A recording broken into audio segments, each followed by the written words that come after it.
Hello friend, जैसा कि आप सभी पढ़ रहे हैं डिजाइन ऑफ रेनफोर्स स्ट्रक्चर और जिसका पहला चैप्टर जो चल रहा था इंट्रोडक्शन टू IS 456 2000। ठीक है, तो इंट्रोडक्शन वाला जो चैप्टर चल रहा है उसमें लिमिट स्टेट ऑफ कोलैप्स से रिलेटेड या लिमिट स्टेट ऑफ शियर से रिलेटेड ये काफ़ी इंफॉर्मेशन शेयर कर दिए थे।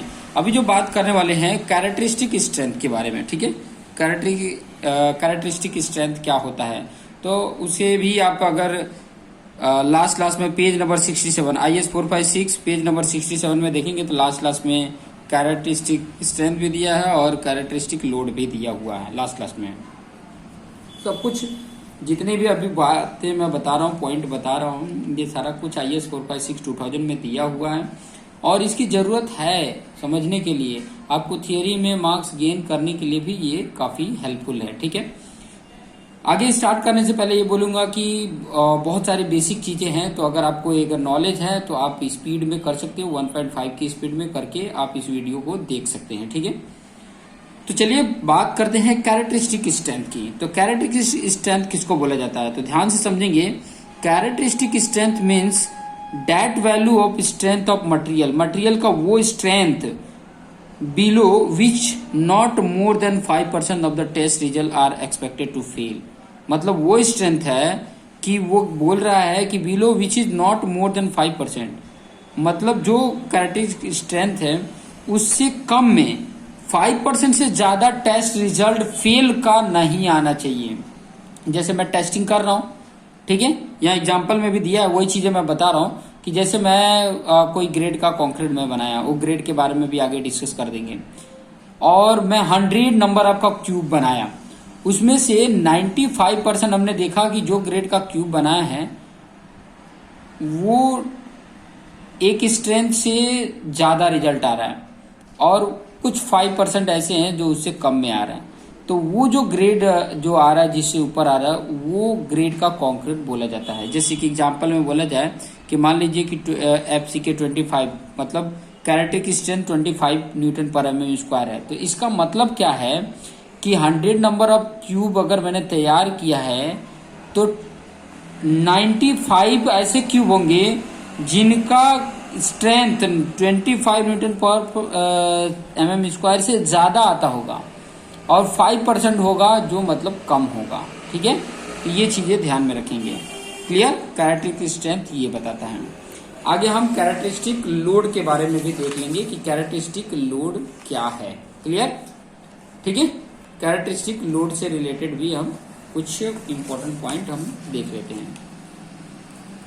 तो यहाँ पर जैसे कि FCK की बात कर रहे थे, तो FCK क्या है, कैरेक्टरिस्टिक स्ट्रेंथ ऑफ कॉन्क्रीट है, और FY को बोला जाता है कैरेक्टरिस्टिक स्ट्रेंथ ऑफ स्टील। ये ध्यान देना कि FY स्टील के लिए और FCK कंक्रीट के लिए यूज किया जाता है। वो कंक्रीट का कैरेक्टरिस्टिक स्ट्रेंथ बताता है, और ये दोनों चीजें कैरेक्टरिस्टिक लोड भी IS 456 2000 पेज नंबर 67 पे आपको मिल जाएंगे। लास्ट क्लास में दिया हुआ है, ठीक है, डिटेल में एक्सप्लेन करके बताया हुआ है। वही कैरेक्टरिस्टिक लोड की बात करेंगे तो ये भी वही कह रहा है। इसका मतलब यही है कि जो लोड आपको अप्लाई किया जा रहा है उसमें 95% पॉसिबिलिटी है कि वो उसी के अंडर में लोड आएगा जो डिजाइन कर रहे हैं।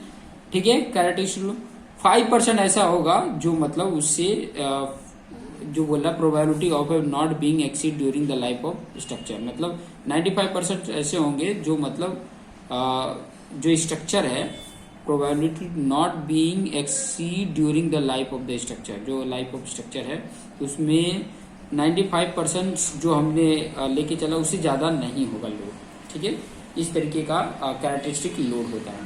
वही बात करते हैं डिजाइन स्ट्रेंथ की या डिजाइन लोड की। ठीक है, डिजाइन स्ट्रेंथ की बात करेंगे या डिजाइन लोड की बात करेंगे, बहुत अच्छे से आपको समझ में आ जाएगा। ये 68 पेज नंबर पर उसी के जस्ट बाद ही ये दिया हुआ है, जिसके बारे में अच्छे से मैं बता देता हूँ कि डिजाइन स्ट्रेंथ क्या लेके चलते हैं।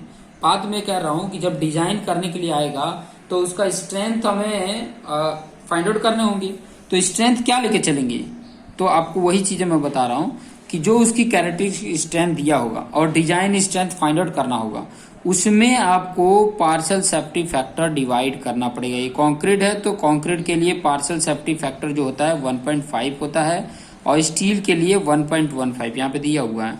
डिजाइन स्ट्रेंथ फॉर स्टील के लिए Fy अपान ये Fy कैरेटिक स्ट्रेंथ फॉर स्टील के लिए है, FC के कैरेटिक स्ट्रेंथ फॉर कंक्रीट के लिए है। इसके लिए पार्शियल सेफ्टी फैक्टर कंक्रीट के लिए 1.15 होता है और इसके लिए कैरेटिक स्ट्रेंथ 1.15 होता है। ये भी पेज नंबर 68 पर गिवन है। क्लियर? ये गिवन है, ऑलरेडी कोड में गिवन है, इसीलिए ये सब चीजें बताई जा रही हैं कि आपको वहां से डायरेक्टली मिल जाएगा। क्लियर? तो बात ये कह रहे हैं कि क्यों मैं डिवाइड कर रहा हूं, बात ये ही ओपन होगा कि मैं इसको कैरेटिक स्ट्रेंथ से इसको डिवाइड क्यों कर रहा हूं, ठीक है, इसको डिजाइन क्यों कर रहा हूं। तो देखो कोई भी स्ट्रेंथ, जैसे सामने आप मतलब दो बंदे हैं, जैसे ये एक बंदा है, ठीक है, ये एक बंदा है और ये सामने बंदा है, ठीक है। अभी ये मान लो कि दो वार होने वाला है, तो ये बंदा क्या करेगा, क्या सोचेगा, जैसे मान लो कि ये मेरे डिजाइन मुझे ये करना है, ठीक है। सोचो, थोड़ा सा मैं एग्जांपल बता रहा हूं।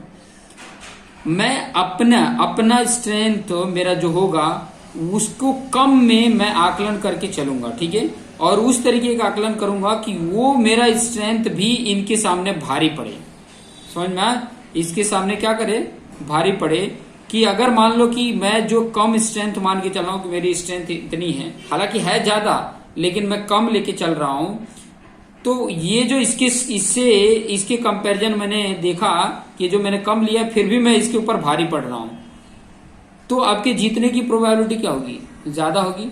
मतलब जो स्ट्रेंथ मेरी मटेरियल देने वाली है, तो वो जितना हमने सोचा था कि ये टिकेगा उससे ज्यादा भी टिकेगा, लेकिन हमने इतना तो अनुमान लगाया था कि इतना तो ये मजबूती देगा ही, ठीक है।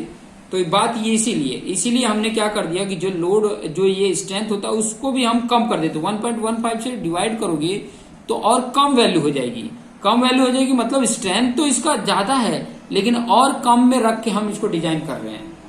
क्लियर? ठीक है, कि उतने में भी ये संभाल लेगा। अगर बाई चांस अगर लोड कभी बढ़ा तो भी ये हैंडल कर लेगा, बात ये कह रहे हैं। वही चीज अगर डिजाइन ऑफ लोड की बात करेंगे, डिजाइन ऑफ लोड मतलब कितना लोड उसके ऊपर आ रहा है उसको आकलन करेंगे। अब इसकी तरफ से सोचेंगे, इसकी तरफ से ये सोचेंगे कि डिजाइन ऑफ लोड की अगर मैं बात करूं तो लोड मान लो कि मैंने फ्यूचर में मैंने ऐसे मान के चला कि 1000 किलो न्यूटन का लोड लगेगा। एक एग्जांपल बता रहा हूं, 1000 किलो न्यूटन, ठीक है। तो मैं उसको और बढ़ाऊंगा, पार्शियल सेफ्टी फैक्टर इसमें मल्टीप्लीकेशन होगा। देखिए पार्शियल सेफ्टी फैक्टर मल्टीप्लीकेशन होना मतलब और बड़ा, मतलब जितना हम अनुमान लगाते कि इतना होगा, इससे भी जो कैलकुलेशन करके लगाए हैं कि इतना लोड हो रहा है, ठीक है, कि इतना फ्यूचर में इतना लोड होगा, उससे भी पार्शियल सेफ्टी फैक्टर मतलब मल्टीप्लीकेशन मतलब क्या होता है, अगर कंक्रीट के लिए डिजाइन लोड है तो 1.15 होगा, ठीक है, पार्शियल सेफ्टी फैक्टर। तो वो चीजें यहाँ पर मल्टीप्लीकेशन करेंगे तो जो लोड आएगा वो ज्यादा आएगा, जितना हमने कैलकुलेशन किया उससे ज्यादा आ रहा है। ज्यादा आने का मतलब कि देखो लोड हमने जितना अनुमान लगा उतना है, उससे भी ज्यादा भी आया तो भी हमारा ये कैरी कर सकता है। बात यहाँ पर ये चीजें हैं, इसको लेके ये चल रहे थे। क्लियर? अब ये पार्शियल सेफ्टी फैक्टर लेते क्यों हैं, ये चीजें थोड़ा सा ध्यान से देख लीजिए। जैसे मटेरियल की स्ट्रेंथ को लेकर हम पार्शियल सेफ्टी फैक्टर को ध्यान में रखते हैं, तो क्यों लेते हैं, ये रखने के पीछे रीजन क्या है। तो रीजन ये है कि मान लीजिए कि आप जब मटेरियल का मिक्सिंग कर रहे थे, उसको प्लेसिंग किए थे, उसके बाद कंपैक्ट करना था, तो इनएडिक्वेट कंपैक्शन हुआ। इनएडिक्वेट मतलब अपर्याप्त, इनसफिशिएंट कंपैक्शन हुआ, तो उसकी वजह से ये पार्शियल सेफ्टी फैक्टर जरूरी है। क्यूरिंग इनएडिक्वेट हुआ तो उसकी वजह से है। कंस्ट्रक्शन में फॉल्ट आया उसकी वजह से है। इम्प्योरिटीज इन मटेरियल उसकी वजह से है। बैड वेदर मतलब मौसम बैड है उसकी वजह से। कोरोजन ऑफ रेनफोर्समेंट उसकी वजह से। डर्ट और ऑयल ऑन रेनफोर्समेंट उसकी वजह से। एंड इम्प्रॉपर मिक्सिंग की वजह से, ठीक है। तो ये सारे पॉइंट हैं जिनकी वजह से हमें पार्शियल सेफ्टी फैक्टर को ले रहे हैं, ठीक है, कंसीडर कर रहे हैं डिजाइन स्ट्रेंथ या डिजाइन लोड के लिए। क्लियर? वही आगे और भी कुछ इंपॉर्टेंट पॉइंट बताएं। देखिए ये सब कुछ मैं आपके टेक्स्ट बुक से ही क्यों बता रहा हूं, क्योंकि ये सब चीजें टेक्स्ट बुक में दी हुई है, उसी को समझा रहा हूं, ठीक है। बाकी जब एनालिसिस या डिजाइन करने की बात होगी तो मैं वो चीजें आपको करके बताऊंगा, ठीक है, कि कैसे हो रहा है, क्योंकि यहाँ पर ऑलरेडी दिया हुआ है तो उसी को मैं समझा रहा हूँ। लेकिन जहां पर क्वेश्चंस दिए होंगे तो सोल्यूशंस आपके सामने नहीं होगा, वो सोल्यूशन हमें करने पड़ेंगे, तो वो कैसे किया जाएगा वो भी टेक्निक मैं आपको बताऊंगा, ठीक है। बात ये हो रही थी पार्शियल सेफ्टी पैकेट जो मैंने बताया था कंक्रीट के लिए 1.5 और स्टील के लिए 1.5 ये कहाँ पे पेज नंबर 68 पे है, ध्यान दे देना, पेज नंबर 68 पे मिल जाएगा, भूल भी जाओगे तो, लेकिन नॉर्मली भूलेंगे नहीं, बार बार क्वेश्चंस को करेंगे तो ये यूज में आएगा, तो ये याद रहेगा कि कंक्रीट के लिए 1.5 और स्टील के लिए 1.15। क्लियर। अच्छा, लोड के लिए पार्शियल सेफ्टी फैक्टर की जो बात कर रहे थे YF, देखो ये YM है, ये YF है, दोनों वैल्यू पेज नंबर 68 पे दी हुई है, तो वो चीजें भी ध्यान रखना कि जो मल्टीप्लीकेशन कर रहे थे YF, तो ये क्यों देते हैं पार्शियल सेफ्टी फैक्टर, क्यों देते हैं? एरर इन लोड असेसमेंट की वजह से, पॉसिबल ओवरलोडिंग की वजह से, लोड कॉम्बिनेशन है या रिपीटेड लोडिंग है या मॉडिफिकेशन इन लोड है, इसकी वजह से। ठीक है, तो ये चीजें भी ध्यान रखेंगे। अच्छा, ये मिलेगा कहां पे, तो देख लीजिए partial safety factor YF given table number 18 पे देख लीजिए, ध्यान से देखेंगे तो टेबल नंबर 18 पे मिलेगा, IS प्रोफेसर पेज नंबर 68 पे ही दोनों मिल रहे हैं, चाहे ये YM की बात करें चाहे YF की बात करें, पेज नंबर 68 पे दोनों अवेलेबल हैं। क्लियर, आप लोग के पास है, आप ओपन करके देख भी सकते हैं। क्लियर। अब कुछ ग्रेड की बात करते हैं, ध्यान से देखेंगे कि ग्रेड की मैं बात कर रहा हूं कि कंक्रीट जो आपने देखा कि कौन कौन से ग्रेड के होते हैं, और ये भी इसके बारे में भी बताऊंगा। M जो होता है वो मिक्स होता है, मिक्स, और जो ये नंबर है ग्रेड में M10 बोलते हैं, तो 10 ही बताता है characteristic strength after 28 days curing. ध्यान से समझना कि ये जो M10 बताता है कंक्रीट का ग्रेड, और इसको भी डिवाइड किया गया है, डिवाइड किया, देख सकते हो कि M10 से लेके M20 तक ऑर्डिनरी कंक्रीट है, 10 से लेके 20 तक, स्टैंडर्ड कंक्रीट 25 से लेके 55 तक, ठीक है, और हाई स्ट्रेंथ कंक्रीट 60 से लेके 80 तक है, हाई स्ट्रेंथ जो है वो 60 से लेके 80 तक है। क्लियर।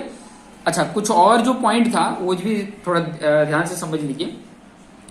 M10 में जो मैंने बताया कि M is the mix, M refer to mix and 10 is the refer to 10 newton पर mm square characteristic strength after 28 days curing, ये बताता है, यहां पर लिखा भी है, देखिए ना, 10 is the characteristic strength 28 days curing के बाद ये इतना न्यूटन पर mm स्क्वायर मिलता है।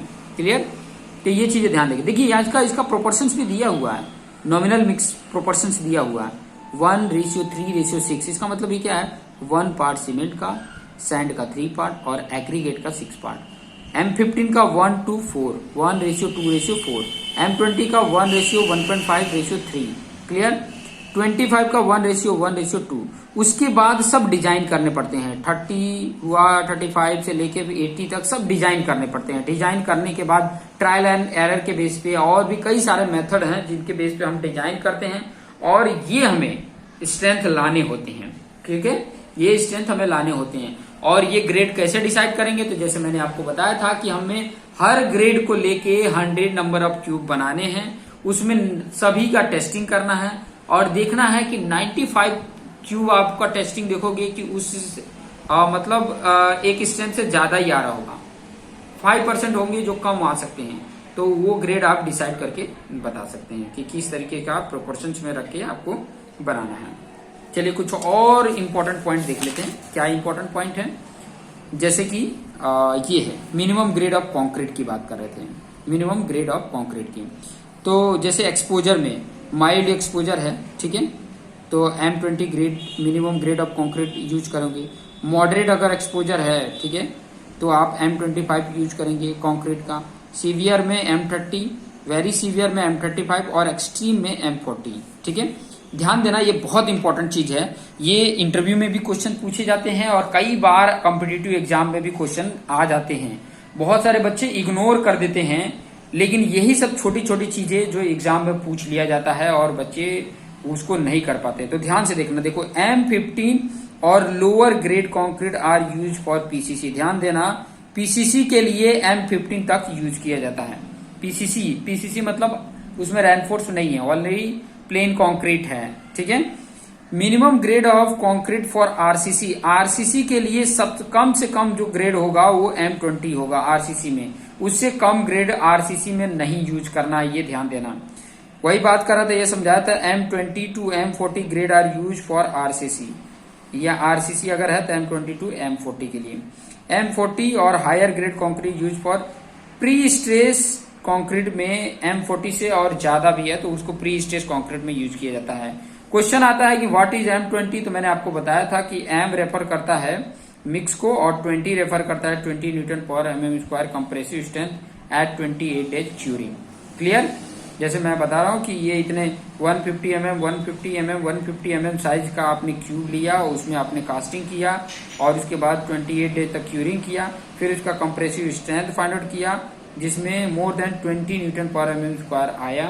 The grade of concrete is referred as M20। ठीक है, ये सब चीजें आपको ऑलरेडी समझ में आ गए होंगे स्टार्टिंग में जो मैंने बताया। ठीक है, आगे कुछ और देख लीजिए। जैसे M20 है तो उसका FCK क्या होगा 20 न्यूटन, M25 है तो FCK क्या होगा 25, M30 होगा तो उसका क्या होगा 30 न्यूटन पर mm²। अच्छा, ये M50 अगर है तो उसका FCK क्या होगा, ये मुझे कमेंट करके आप बताएंगे। ठीक है, M50 अगर है तो उसका FCK क्या होगा, ये आप कमेंट करके जरूर बताएंगे। आज के ये जो वीडियोज है उसके ये क्वेश्चंस है जिसको आपको कमेंट करके बताने हैं। ठीक है, चलिए आगे देखते हैं कि मतलब कितने लोग एक्टिव हैं। मैं जो बता रहा हूं वो चीजें ध्यान से सुन रहे हैं, वो भी चीजें यहाँ पर नोटिस कर ली जाएगी। ग्रेड्स ऑफ स्टील की बात कर रहे हैं। अभी तक तो हमने देखा कि ग्रेड ऑफ कॉन्क्रीट देख लिए, वही चीज अभी आगे हम देख लेते हैं ग्रेड ऑफ कॉन्क्रीट का। ठीक है, तो ग्रेड ऑफ कॉन्क्रीट में अगर मैं देखूं तो क्या क्या है, जैसे कि Fe250 आएगा जो माइल्ड स्टील के लिए होता है, ध्यान से समझिएगा। इसमें Fe250 आएगा, Fe415 आएगा और TMT बार आएगा। ठीक है, TMT बार। ठीक है, 415 भी होता है और Fe500 भी होता है। ठीक है, तो इसका मतलब क्या हुआ, देखो Fe250 माइल्ड स्टील के लिए होता है तो उसका कैरेक्टरिस्टिक स्ट्रेंथ Fy जो होगा वो 250 न्यूटन पर mm² होगा। देखो 250 है तो 250 न्यूटन पर mm²। Mild steel bar are denoted by symbol, इससे डिनोट किया जाता है। ध्यान देना, माइल्ड स्टील को इससे डिनोट किया जाता है। वही Fe415 जिसको टॉर स्टील भी बोला जाता है, जिसको हाई इल्ड स्ट्रेंथ डिफॉर्म्ड बार भी बोला जाता है। HYSD को हाई इल्ड स्ट्रेंथ डिफॉर्म्ड बार, ठीक है, इसको बोला जाता है। कई बार ये HYSD आप बोलोगे Fe415 HYSD स्टील बार होता है, तो HYSD का फुल फॉर्म क्या है, तो हाई इल्ड स्ट्रेंथ डिफॉर्म्ड बार। इल्ड का मतलब होता है कि इतने तक इतने लोड अप्लाई करोगे तो वो टूट नहीं जाएगा, ये टूटेगा नहीं, चेंज करेगा अपना जो शेप साइज है ना वो चेंज करेगा। ठीक है, टूटेगा कब, जब बोला जाता है कि अल्टीमेट स्ट्रेंथ हो। अल्टीमेट स्ट्रेंथ मतलब उसका मैक्सिमम स्ट्रेंथ है, उसके बाद लोड अप्लाई किए तो वो टूट जाएगा। ठीक है, और इल्ड मतलब वो डिफॉर्म्ड होगा, बोला है ना, डिफॉर्म होगा, चेंज होगा। ठीक है, चेंज होना स्टार्ट होता है, उसी को इल्डिंग स्ट्रेंथ बोला जाता है।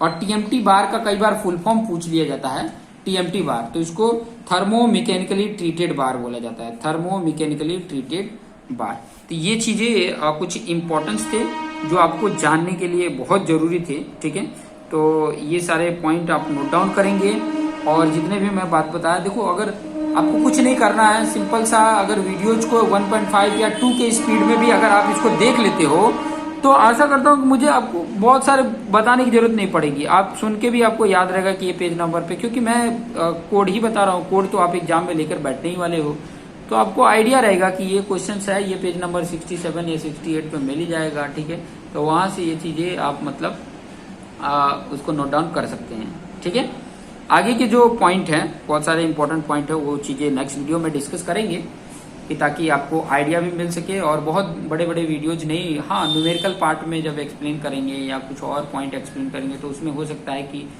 थोड़ा टाइम जाए, बट ट्राई करेंगे कि 20 मिनट के अंडर में ही आपके वीडियोज रहे और आप फटाफट इसको देख के और अपने जो ये सब्जेक्ट है उसका रिवीजन और अपने ताज़ा कर सकते हैं। ठीक है, so thank you for watching this video.